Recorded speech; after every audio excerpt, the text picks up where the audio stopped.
9월 6일 길벗교회 아침 묵상. 오늘의 말씀은 창세기 19장 30절입니다. 롯이 소알에 거주하기를 두려워하여 두 딸과 함께 소알에서 나와 산에 올라가 거주하되 두 딸과 함께 굴에 거주하였더니. 아멘. 태풍 흰남노가 북상 중입니다. 아주 강한 태풍이라고 하죠. 바라기는 이번 태풍으로 생명에 이르지는 슬픔이 없기를 하나님께 간절히 기도합니다. 오늘 하루 다니는 모든 길에 여러분의 안전을 부탁드립니다. 말씀으로 들어가겠습니다. 오늘 함께 볼 말씀은 창세기 19장 30절에서 38절입니다. 롯은 하나님의 은혜로 소돔에서 살아남았습니다. 29절에 아브라함이 소돔의 구원을 위해 하나님께 매달리기도 했지만 롯은 그 나름대로 구원받을 만한 사람임을 19장 초반부에서 우리는 보았습니다. 낯선 이를 향한 환대가 바로 그것입니다. 그 환대는 목숨을 건 환대였습니다. 환대의 경험 있으신지요? 환대는 우리가 고립된 존재가 아니라 서로 연결된 존재임을 느끼게 만듭니다. 헬리나우에는 환대란 낯선 이들이 들어와 적이 아니라 친구가 되도록 만드는 열린 공간의 창조라고 말합니다. 환대는 또한 사람들을 자기 방식대로 동화시키거나 바꿔놓으려는 태도가 아니라 자연스럽게 변화가 일어나는 환경을 제공하는 것이라고 합니다. 적대감이 가득 찬 세상에서 누군가가 우리를 있는 그대로 존중하고 아껴주고 내 이야기에 귀를 기울여준다는 그 사실을 알 때 우리는 다시금 힘을 내어 이 세상을 살아갈 용기를 얻게 되는 것이죠.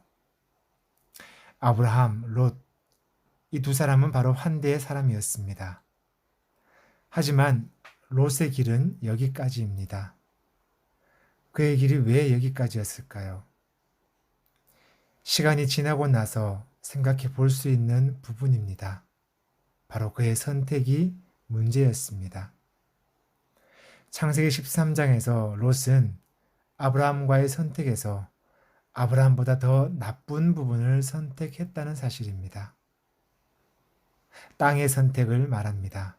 보기에는 좋았지만 여호와의 동산 같고 애굽 땅 같았지만 실상은 아니었다는 거죠. 하나님 없는 곳, 하나님을 알지 못하는 죄악이 만연한 곳이었습니다. 그 사실을 오늘 롯의 후손이 확보되는 방식에서 분명히 알게 됩니다. 오늘 롯의 후손이 이어지는 방식은 근친상간입니다.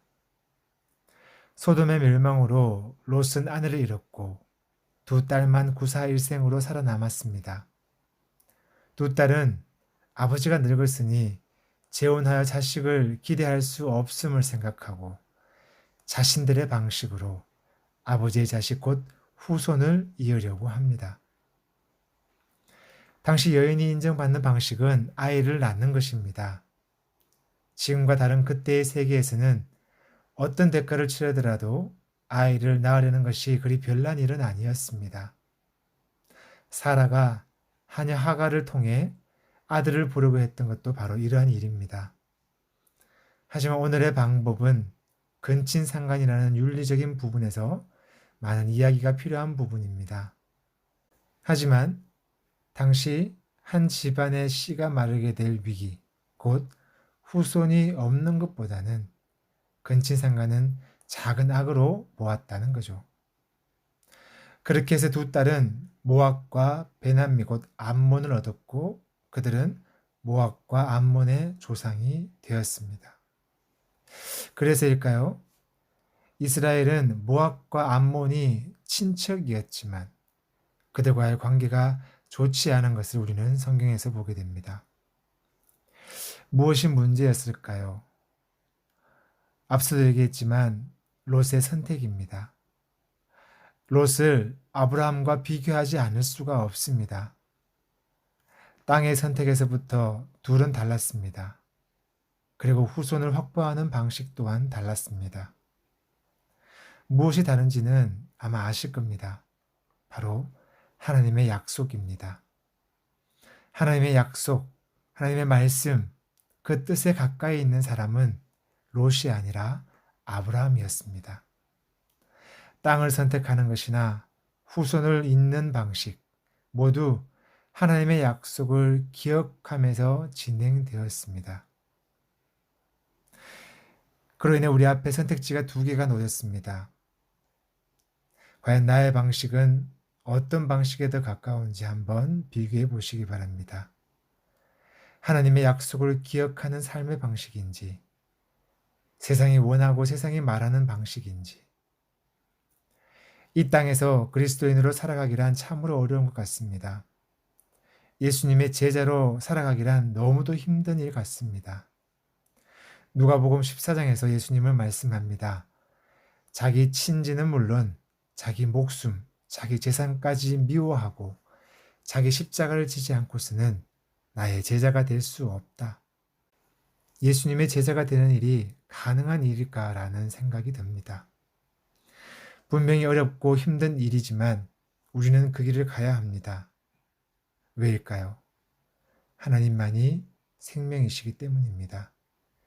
예수 그리스도만이 그 생명이신 하나님을 우리에게 보이신 분이시기 때문입니다.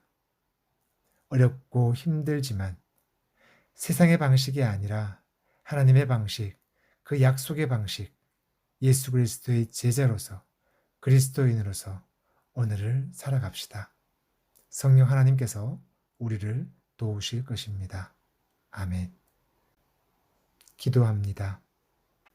하나님을 믿고 알고 있었지만 세상의 길을 따랐던 롯의 결국이 어떠한지 보게 됩니다. 우리는 어떠한가요? 하나님을 믿고 있다고 말하면서 예수 그리스도의 제자라고 말하면서 세상을 따라 살아가고 있지는 않은지요. 그 길의 결국이 어떠한지 보았습니다. 이 시간 두렵고 떨림으로 주님 앞에 섭니다. 어렵고 힘든 길이지만 제자의 길, 그리스도인의 길을 걷고 싶습니다. 아니, 걷겠습니다. 성령 하나님, 우리를 도와주십시오. 예수 그리스도의 이름으로 기도드립니다.